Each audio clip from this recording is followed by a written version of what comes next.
नमस्कार दोस्तों, mentor fluent YouTube channel पर हिंदी ऑडियो बुक समरी सब कुछ साइकोलॉजी है के एपिसोड 26 में आपका फिर से स्वागत है। पानी की साइकोलॉजी अपनाते चले जाओ, आपका उद्धार हो जाएगा। मेहरबानी कर समझ लीजिए कि आपको सदियों से नॉन साइकोलॉजिकल बातें सिखाई गई है। जीवन और वस्तुओं को विभाजित करके देखना सिखाया गया है। यूं भी बगैर विभाजन के पंडितों, समाजसेवकों और नेताओं की दुकानें नहीं चल सकती। परंतु आप तो समझदार हैं, ज़रा सोचो कि जब जीवन हैपनिंग है तो फिर यहाँ तय क्या है, और जब तय कुछ नहीं तो फिर प्रिय या अछूत कैसे हो सकता है। बस जब जिस रंग में ढलना अपने या दूसरे के आनंद, शांति और क्रिएटिविटी के पक्ष में हो, ढल जाइए। अब इसमें अच्छे बुरे या पाप पुण्य का सवाल ही कहाँ आता है। ध्यान यह भी रखो कि जब जिस रंग में ढल गए पूरी तरह ढल गए, और जब उससे निकले तो पूरी तरह निकल गए। अपने तो बेरंग थे, हैं और रहेंगे। पानी को देखो, उसमें हरा रंग डालो तो तत्क्षण पूरा पानी बराबरी पर हरा रंग पकड़ लेगा। जब हरा होना ही है तो रत्ती भर कचास क्या छोड़ना। इस बात को भी श्री कृष्ण ने गीता में बड़ी खूबसूरती से कहा है। आपको याद ही होगा, न याद हो तो मैं बता देता हूँ। उन्होंने कहा था कि हे अर्जुन, संसार के सब भूतों में मैं हूँ और सब भूत मुझ में हैं, परंतु वास्तव में ना तो मैं किसी में हूँ और ना कोई मुझ में है। वाह, कितनी अद्भुत बात कही कृष्ण ने कि हे अर्जुन, संसार के सब रंगों में मैं ढलने की क्षमता रखता हूँ और मौका पड़ने पर पूर्णता से रंगता भी हूँ, परंतु मैं वह रंग नहीं हूँ, यानी वह रंग मुझ पर चढ़ता नहीं है। मैं तो हजारों तरीके के रंगों में ढलने के बाद भी मूल साइकोलॉजी से तो रंगहीन ही रहता हूँ। इसलिए आप कृष्ण को ना तो ज्ञानी कह सकते हैं, न ध्यानी, न प्रेमी कह सकते हैं, न दगाबाज, न अहिंसा का पुजारी कह सकते हैं, न जुल्मी, न सच्चा कह सकते हैं, न छलिया, न संसारी कह सकते हैं, न सन्यासी। वे इन सब रंगों में ढले जरूर, पर सिर्फ उतने ही समय के लिए जितने समय के लिए उन्हें वह आवश्यक जान पड़ा, वरना वे तो जीवन भर रंगहीन ही बने रहे। खैर, अब पानी के एक गुण की चर्चा और कर लेते हैं। पानी का सबसे बड़ा गुण है कि वह निरंतर बहता ही रहता है। न मंजिल की परवाह, न मार्ग में किसी प्रकार के कष्ट का कोई अनुभव। बहने में ही आनंद है, बहना ही वर्तमान है और बहना ही जीवन है। इसलिए जहाँ से निकल जाता है वहाँ फिर स्वतः ही पलट कर नहीं आता है। मनुष्य का जीवन भी ऐसा ही है। उसे भी अपने भावों और परिस्थितियों के साथ बहना होता है और बहते बहते निरंतर आगे बढ़ते रहना होता है।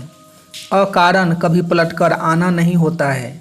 लेकिन आप हर जगह और हर बात पर ठहर जाते हैं। किसी ने धर्म पकड़ाया तो मस्जिद में ठहर गए, पैदा हुए तो परिवार में ठहर गए, महत्वाकांक्षा पकड़ाई तो पूरा जीवन उस महत्वाकांक्षा में बिता दिया। परंतु यहाँ फिर यह बात मैं कृष्ण के ही जीवन से समझाता हूँ। वे बस बहते चले गए। वृंदावन में 18 वर्ष गुजारे और मथुरा में गए।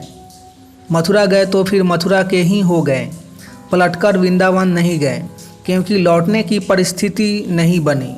मथुरा छोड़ द्वारका जाना हुआ तो फिर 75-80 साल के लिए अंतराल में सिर्फ एक बार, और वह भी एक रात के लिए मथुरा आना हुआ। राधा उनका जीवन थी। कृष्ण की राधा के बगैर कल्पना नहीं की जा सकती। लेकिन वृंदावन से बहकर मथुरा जाना क्या हुआ कि फिर आजीवन राधा से मिलना नहीं हुआ। यानी बहने की कीमत पर ठहरना मंजूर नहीं था। और यहाँ यह स्पष्ट समझ लेना कि यह बहना ही हैपनिंग है और ठहरना डूइंग है। कृष्ण बहते चले गए, इसलिए 18 वर्ष तक गाय चराने और अशिक्षित रहने के बावजूद ना सिर्फ अपने बलबूते पर राजा बने, बल्कि मनुष्य जाति के इतिहास के बड़े ज्ञानी और ध्यानी भी बने। अब यह तो आप समझ ही गए होंगे, सो अब पानी का अगला स्वभाव भी समझ लीजिए। पानी अपनी मर्जी से कभी नहीं ठहरता, परंतु परिस्थितिवश उसे ठहरना पड़ जाए तो बड़ी शांति से ठहर जाता है। इतनी शांति से कि किसी को एहसास भी नहीं हो सकता कि बहना इसकी नेचुरल साइकोलॉजी हो भी सकती है। आप भी अनुभव कर लेना कि सरोवर में ठहरा पानी हो या आपने उसे किसी बर्तन में ठहरा दिया हो, वह चुपचाप ठहर जाता है और इतनी शांति से ठहर जाता है कि बड़ी से बड़ी झील में फेंका छोटा सा पत्थर भी उसकी शांति को भांग कर साफ दिखाई पड़ जाता है। कमाल है ऐसा ठहरना कि वह किसी को एहसास ही ना हो कि उसे बहना आता भी होगा। और उस पर कमाल यह कि वह तब तक चुपचाप ठहरा ही रहता है जब तक कि उसे फिर बहने का मौका नहीं मिलता। साइकोलॉजी का इस कदर रूपांतरण कोई जिद ही नहीं है ना कमाल। लेकिन यह कमाल तो कुछ भी नहीं, कमाल तो यह कि पानी को वर्षों तक क्यों न ठहरा दिया गया हो, मौका मिलते ही वह फिर से उतनी ही तन्मयता से बहने लगता है। यानी कठिन से कठिन परिस्थितियों से गुजरने के बाद भी वह अपनी मूल साइकोलॉजी यानी बहना पल भर में पकड़ लेता है। बस आपको भी जीवन में यही गुण अपनाना है। बहना आपका जीवन है और आपको बहते ही चले जाना है। अपनी महत्वाकांक्षाओं, मोह, माया, रिश्तों, विचारों और सिद्धांतों के कारण कहीं भी अटकना नहीं है, परंतु यदि हैपनिंग कहीं बाधा ही दे तो फिर किसी भी तरह का फ्रस्ट्रेशन या दुख नहीं दिखाना है। जहाँ और जिस तरह भी बंधे हैं शांतिपूर्वक वह समय निकालना है। जबकि आप सब कुछ उल्टा करते हैं, बांधते आप अपने आप को हैं और हैपनिंग से बंधने पर फ्रस्ट्रेशन दिखाते हैं। खैर यह तो आप समझ ही गए होंगे। अभी तो आपके लिए पानी के इस गुण का दूसरा डायमेंशन समझना भी बहुत ज़रूरी है। जीवन में कैसा ही कठिन दौर आ जाए तो भी आनंद और मस्ती से जीना नहीं भूलना चाहिए। थोड़ा सा मौका मिलते ही जीवन की तमाम मनहूसियतों को चीरते हुए जिस किसी चीज़ से आनंद और मस्ती मिल सकती हो उसमें डूब जाना चाहिए। ठीक वैसे ही जैसे वर्षों तक ठहरा पानी भी मौका मिलते ही तपाक से बह जाता है। ध्यान रखना कि आनंद या मस्ती का मौका बन पाने पर भी पुरानी मनहूसियत ओढ़े रहना जीवन को बर्बाद कर देता है।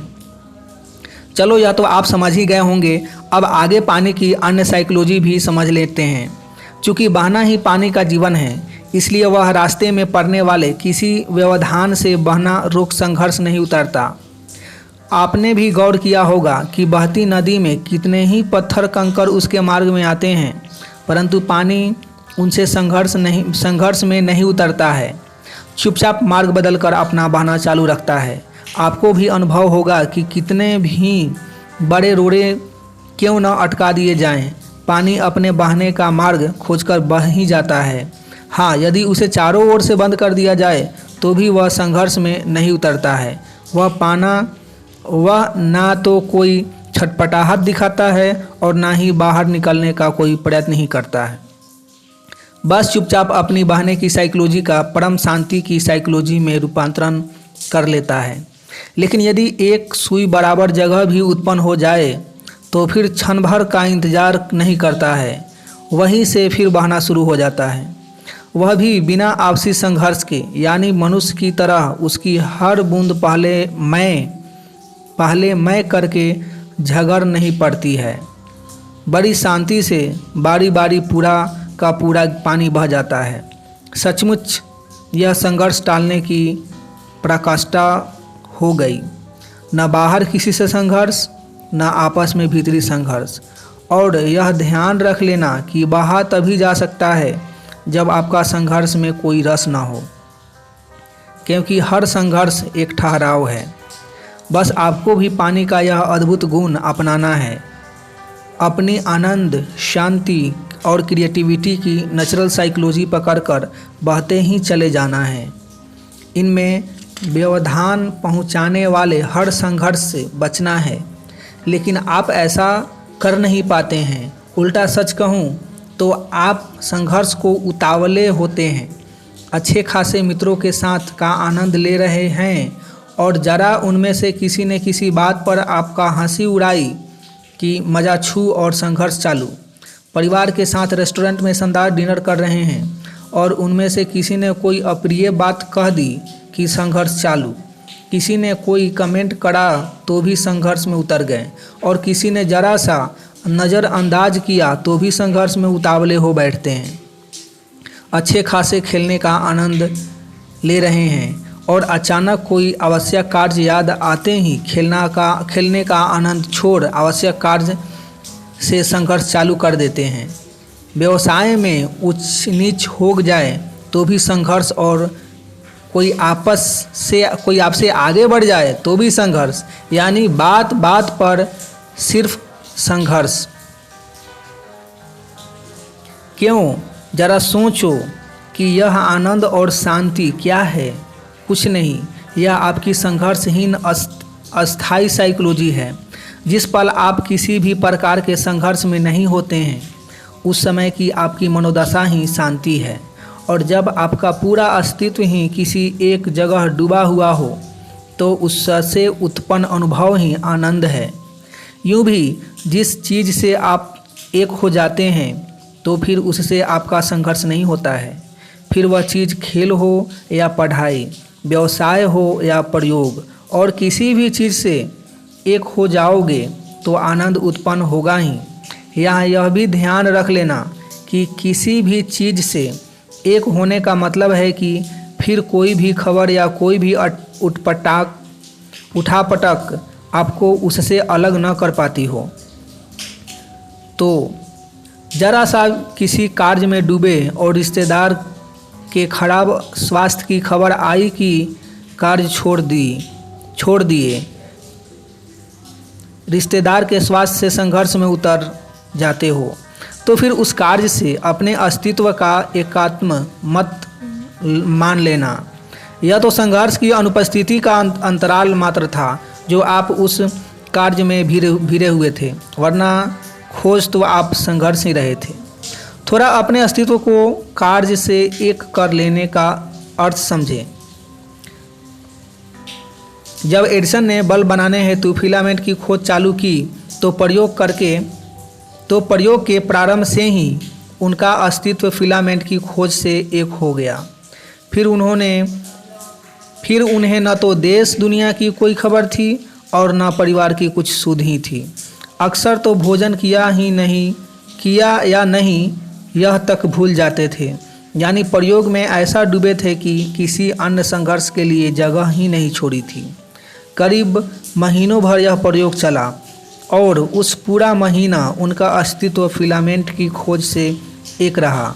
अब ऐसा एकात्म हो तो बल्ब रोशन करने हेतु फिलामेंट तो मिलना ही था। ऐसे ही प्रसिद्ध चित्रकार विंसेंट वैन गो सूर्यास्त से ऐसे एक हुए कि फिर महीनों एक पहाड़ी पर बैठकर सूर्यास्त की एक खूबसूरत पेंटिंग बनाते रहे। अब ऐसे एकात्म से चमत्कारिक पेंटिंग बनना ही था, और परिणाम में उस एक पेंटिंग ने उनके चर्चे दुनिया भर में फैला दिए। और इसके विपरीत थोड़ा अपनी संघर्ष करने की आदतों को देखो।